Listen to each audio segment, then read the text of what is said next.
Hey guys, welcome back to my new travel vlog. तो दोस्तों, आज मैं आ चुका था बिलासपुर छत्तीसगढ़ में। मेरा नाम विजय कुमार पटवर्धन है। मैं लगभग गए 40 साल से इस लाइन में, डॉग ब्रीडिंग लाइन में काम कर रहा हूँ। कई लोग लासा को समझते हैं सिरजू, उसके बारे में बता दीजिए सिरजू की पहचान क्या है करके। सिज्जू का जो फेस जो है वो थोड़ा सा अंदर नाक वगैरह दबा हुआ रहता है, और लासा का जो है प्रोजेक्शन ज्यादा रहता है। जहाँ मेरी उंगली अब देखिए, नौच है, खड्डा है, इनकी मार्किंग होती है। आप देखिए इस बच्चे में आंख में काजल टाइप की मार्किंग देखिए, तो दोनों आंख में, ये भी इनकी स्पेशलिटी रहती है। तो और ये कितने स्पेस में रह लेते हैं इसके बारे में बता दीजिए। छोटे फ्लैट वाले इनको रख सकते हैं कि नहीं, इसके बारे में बता दीजिए। आपने बहुत अच्छा सवाल पूछा मेरे को। ये ब्रीड जो है आदमी के पास रहना ज्यादा पसंद करता है। सुबह मॉर्निंग में उठते हैं, फिर इनको खाना देना रहता है हाँ हाँ। और फिर बाहर छोड़ना रहता है लेटरिन बाथरूम के लिए। लेकिन अच्छे ब्रीड का डॉग सबसे पहले हमने 1972-73 में जर्मन शेफर्ड को एक दोस्त के यहाँ से लेके आए थे। या बेस्ट इन डॉग शो वगैरह का भी इनाम पाया हुआ है मतलब हमारे। डॉग शो में भी जाते थे आप डॉग ऐसा शो है? में मैं बहुत बार गया हूँ, और जिस बार गया हूँ ऐसे अच्छे अच्छे डॉग रखे थे कि हमको इनाम मिलते ही थे। अच्छे डॉग थे हमारे।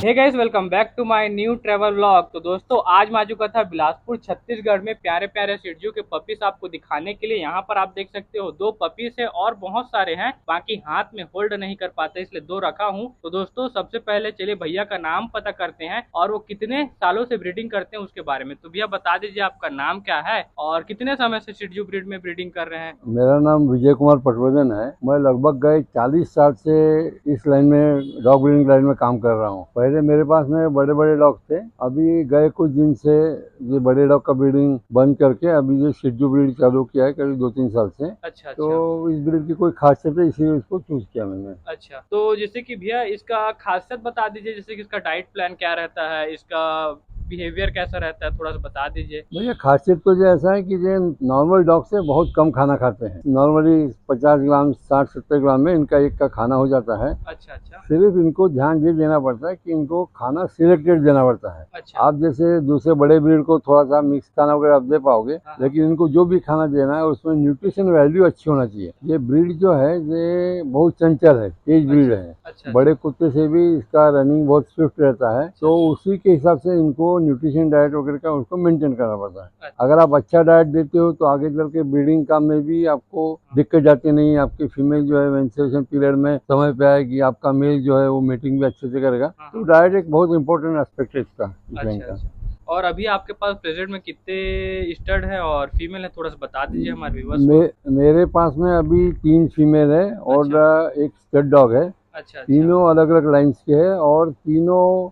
अपने आप में बेहतरीन है। मतलब इसको ब्रीडिंग के लिए मैंने खास करके इनको चूज किया हुआ है। तो नंबर 1 टॉप क्वालिटी के ब्रीड है। आप मेरे हाथ में जो बच्चे हैं इसको देख के ही आपको आइडिया आ जाएगा कि किस टाइप का ब्रीड होगा करके। तो और अभी प्रेजेंट में कितने पपीज हैं, कोई मेरे लेना पा, चाहेंगे तो उसके लिए बता मेरे दीजिए। पास में अभी 5 पपीज है। हाँ हाँ। और किसी को अगर आदमी इंटरेस्टेड होगा हाँ हाँ। रियल सेंस में अच्छा सिज्जू रखने की, अगर किसी को इच्छा होगी तो डेफिनेटली मेरे को या आपको भैया को अप्रोच कर सकते हो आप, तो उसके हिसाब से हो जाएगा उसको। और ये कितने स्पेस में रह लेते हैं इसके बारे में बता दीजिए। छोटे फ्लैट वाले इनको रख सकते हैं कि नहीं, इसके बारे में बता दीजिए। आपने बहुत अच्छा सवाल पूछा मेरे को। हाँ हाँ। एक्चुअली बात क्या है, देखिए बड़े डॉग को मेंटेन करने के लिए बहुत दिक्कत जाती है। हाँ जी हाँ जी। उसके स्पेस ज़्यादा रहता है, फीड ज़्यादा खाता है, गंदगी ज़्यादा करता है, यूरिनेशन ज़्यादा होता है। अच्छा। उसके कंपैरिजन में ये सिज्जू ब्रीड जो है बहुत कम खाता है, गंदगी की मात्रा कम है, मेंटेनेंस जीरो है उसका, घर में स्पेस कम रहती है। हाँ जी। नॉर्मली आजकल क्या हो गया है,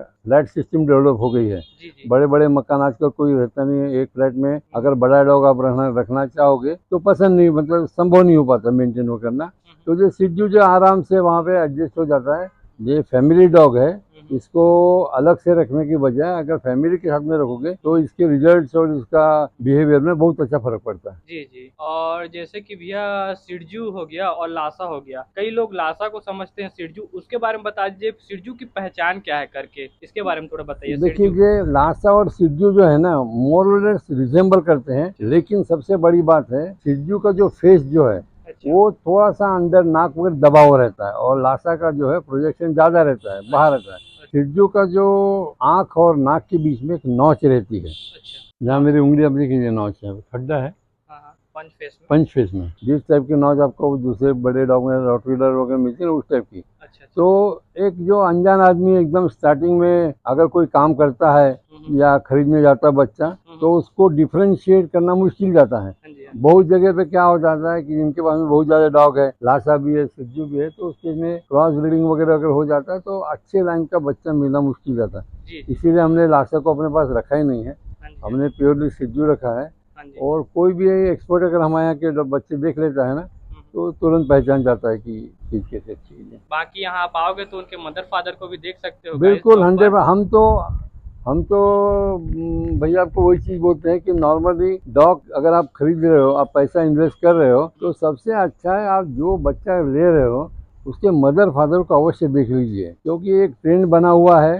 ट्रेडिंग पे आजकल लोग बहुत ज़्यादा भरोसा करते हैं, फट से गए देखा उठा, क्या है ना, बच्चा बचपन में सभी बच्चे अच्छे दिखते हैं, लेकिन 5-6 महीने के बाद में जब वो बड़े हो जाते हैं तब वो अपने कैरेक्टर अलग अलग दिखाते हैं, उसमें दिक्कत जाती है। इसीलिए मैं सभी जो भी मेरे पास में कस्टमर आते हैं या जो भी मेरे कॉन्टेक्ट में आते हैं उनको मैं हर में यही सलाह देता हूँ, भाई जहाँ से भी लो, हम ये नहीं बोलते मेरे यहाँ से, जहाँ से भी लो आप जरूर 100% श्योर करके लो कि उसके मदर फादर दिखाए जा रहे हैं और मदर फादर सेम वही है करके दो। और भैया इसके मेंटेनेंस के बारे में बता दीजिए, और ये घर का खाना खा सकते हैं क्या जो नॉर्मली हम लोग खाते हैं ऐसे करके? देखिए ये ब्रीड ऐसा है, आप उसको बचपन से जैसा भी एडजस्ट करोगे उस टाइप से एडजस्ट हो जाता है। जहाँ तक खाने का सवाल है, थोड़ा सा चूजी टाइप का ब्रीड है, मतलब अगर बचपन से आपने उसको आदत डाल दिया हाथ से खिलाने की तो फिर वो कैरी करता है। लेकिन मैं कभी भी कोई भी हमसे कांटेक्ट में आता है उसको यही सलाह देता हूँ, भाई थोड़ा आधा घंटा 1 घंटा भूखा रहने दो, पपी को उसको खाना खाने दो। और नॉर्मली मैं एडवाइस यही करता हूँ कि डॉग को अपने घर में जो खाना रहता है, चावल आजकल सबके घर में बनता है, रोटी आजकल सबके घर में बनती है, मोस्टली हम लोग अंडा भी आजकल यूज करते हैं बहुत से घर में। नॉनवेज देना ऐसी जरूरी बात नहीं है, लेकिन नॉनवेज को सब्स्टिट्यूट करने के लिए आजकल बहुत से, एक तो रेडीमेड फूड आता है, उसको भी मैं आपको सलाह दूंगा कि बहुत कम यूज करो उसको। नॉर्मली घर में दही चावल, और दही चावल के साथ में कॉम्बिनेशन में अगर आप आधा अंडा दे दोगे या थोड़ा सोयाबीन की बड़ी डाल दोगे, वो मोर देन सफिशिएंट होता है। इसको ऐसे एक्स्ट्रा करके कोई आपको देने की जरूरत नहीं। ब्रीड बहुत छोटा है, इसका मेंटेनेंस एक बहुत बड़ा प्रॉब्लम तो नहीं कह सकता हूँ, मेंटेनेंस इश्यू रहता है। इनके बाल, इनकी खूबसूरती है, और इनके बाल को मेंटेन करने के लिए आपको दिन में कम से कम एक बार तो भी आप इसको बढ़िया से ब्रशिंग करना जरूरी है। अब जैसे मेरे पास में आदमी लोग हैं, मैं अभी इस उम्र में तो काम नहीं कर पाता हूँ, मेरे पास में स्टाफ के लोग हैं, वो बराबर ब्रशिंग उसको देखते हैं। और ध्यान भी देना पड़ता है कि जो डॉग के बाल ज्यादा है, सिज्जू के बाल बहुत ज्यादा है, इसमें कीड़ा अगर पड़ गया, ये टिक्स वगैरह बोलते हैं, टिक्स, ये अगर हो गए तो फिर उसको सफाई करना बहुत मुश्किल जाता है, क्योंकि बाल ज्यादा है, अंदर में टिक्स रहते हैं। फिर इनको अगर दवाई आप लगाओगे ज्यादा जहरीली तो इनके जो हेल्थ है उसमें इश्यू हो जाता है, इसीलिए वो भी अपन नहीं कर सकते। तो बेटर। अच्छा, एक इम्पोर्टेंट बात आपको बताना चाह रहा था, जैसे पर्टिकुलर सीजन है, जैसे बरसात चालू हो गई तो इसका पूरे के पूरे बाल निकाल देना चाहिए, या कम से कम ट्रिमिंग कर देना चाहिए। उससे क्या फर्क पड़ता है कि एक बार जो बॉडी का जो लस्टर है वो भी बढ़िया से शाइन करता है, और बॉटम ऑफ द स्किन जो चमड़ी है, एग्जैक्टली चमड़ी, वो आपको एक्सप्लोर को मिलती है, तो कीड़ा पूरा उस समय निकल जाता है।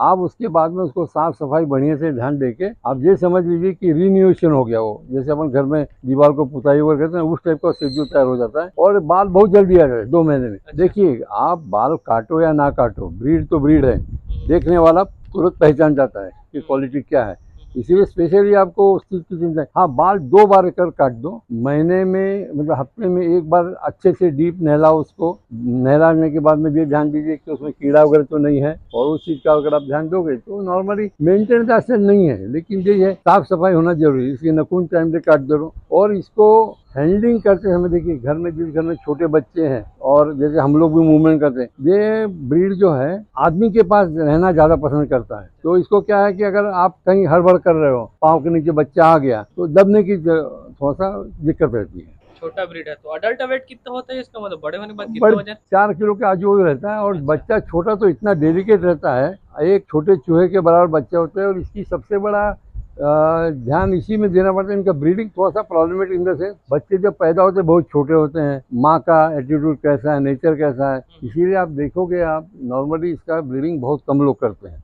इसका अभी फैशन बहुत ज़्यादा बढ़ गया है, क्योंकि आप इसको फ्लैट में आराम से रख सकते हो। तो ये सब चीज़ों को ध्यान में रखते हुए आप मतलब आजकल सिज्जू का फैशन बहुत ज़्यादा बढ़ गया, सिज्जू बहुत डेवलप हो गया अभी तो। ठीक है। और जैसे कि भैया ये शांत स्वभाव के है, जहाँ तक मैं सुना था लासा से, तो तो ये सही बात है? कैसे भी ये शांत स्वभाव के नहीं, कैसे? ब्रीड शांत स्वभाव का है, अच्छा। लेकिन उछल कूद जो मचाते रहते हैं, मतलब भाग दौड़ करना।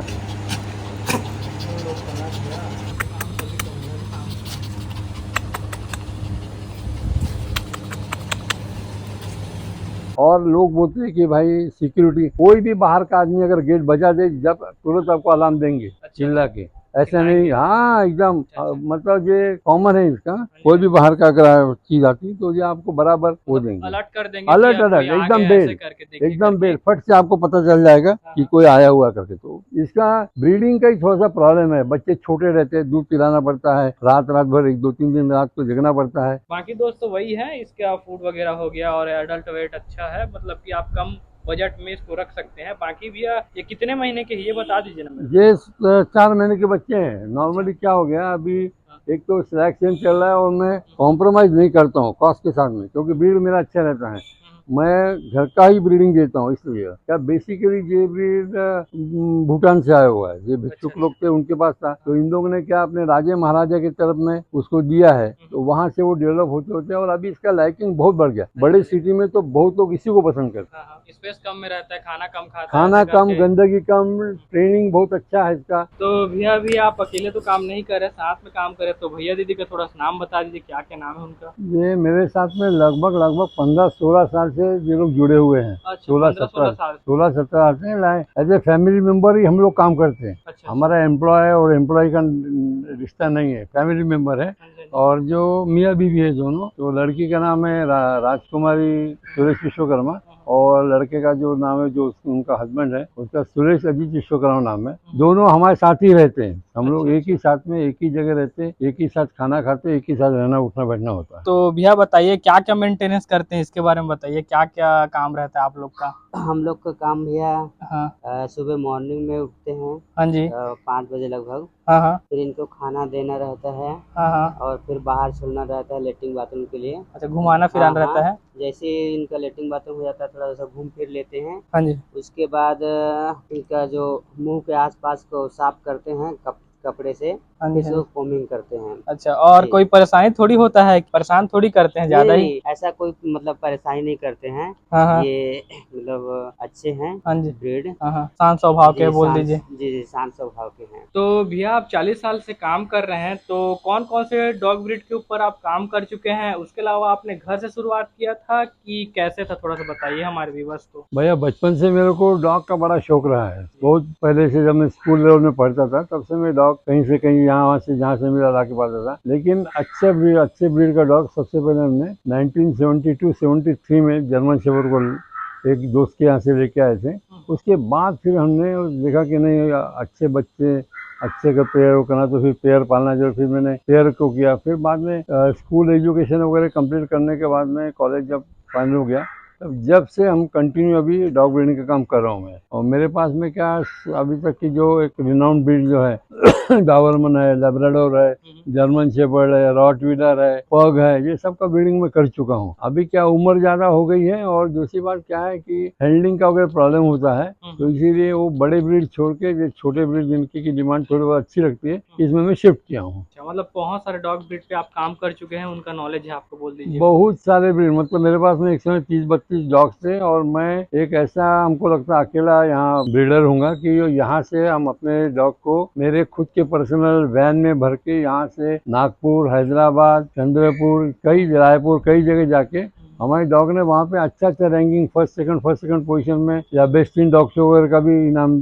पाया हुआ है। मतलब डॉग शो में भी जाते थे आप? डॉग शो में मैं बहुत बार गया हूँ, और जिस बार गया हूँ ऐसे अच्छे डॉग रखे थे कि हमको इनाम मिलते ही थे। अच्छे डॉग थे हमारे। ये ब्रीड जो है ना, इसकी स्पेशलिटी इसका कलर रहता है। ये सिंगल कलर में कभी अवेलेबल, मतलब नॉर्मली नहीं रहता। इसके कान के ऊपर अलग मार्किंग रहती है, बॉडी पे अलग कलर मार्किंग है। नॉर्मली ये गोल्डन कलर में ज्यादा पसंद किया जाता है, और खास करके इसका जो माउथ जो है, मुंह जो है, वो चपटा रहता है। जो लासा का प्रोजेक्शन ऊपर रहता है चपटा, और ये नाक और ये फोरहेड, कपाल के बीच में जहाँ मेरी उंगली आप देखिए, एक नॉच टाइप, खड्डा टाइप का रहता है यहाँ पे। ये इसकी खास पहचान है। ये और दूसरे ब्रीड में भी मिलते हैं, लेकिन उनका साइज बहुत बड़ा रहता है। रॉटवीलर में भी ये नॉच रहती है, लेकिन लासा में ये नॉच परमानेंट नहीं रहती है। आजकल क्या हो गया कि ब्रीडिंग में थोड़ा सा यहाँ वहाँ इनब्रीडिंग या क्रॉस ब्रीडिंग होने से भी फर्क आ जाता है, लेकिन प्योर ब्रीड का जो है ये इसका सवाल है। अच्छा, आंख में भी इनकी मार्किंग होती है। आप देखिए इस बच्चे में आंख में काजल टाइप की मार्किंग देखिए, तो दोनों आंख में, ये भी इनकी स्पेशलिटी रहती है। तो दोस्तों आइए देखिए और भैया से बात करिए, और कुछ भी जानकारी अगर आपको चाहिएगा आपको अच्छे से बता देंगे, और अपने फैमिली मेंबर के रूप में सिरजू पपीज को लेके जाइए। तो दोस्तों इसी के साथ मैं वीडियो को एंड करता हूँ। बिलासपुर से हैं तो लाइक शेयर कमेंट, और भैया के पास आप जरूर आइएगा। ज़्यादा जानकारी के लिए डिस्क्रिप्शन बॉक्स चेक करिए। दोस्तों मिलते हैं किसी नेक्स्ट वीडियो में, तब तक के लिए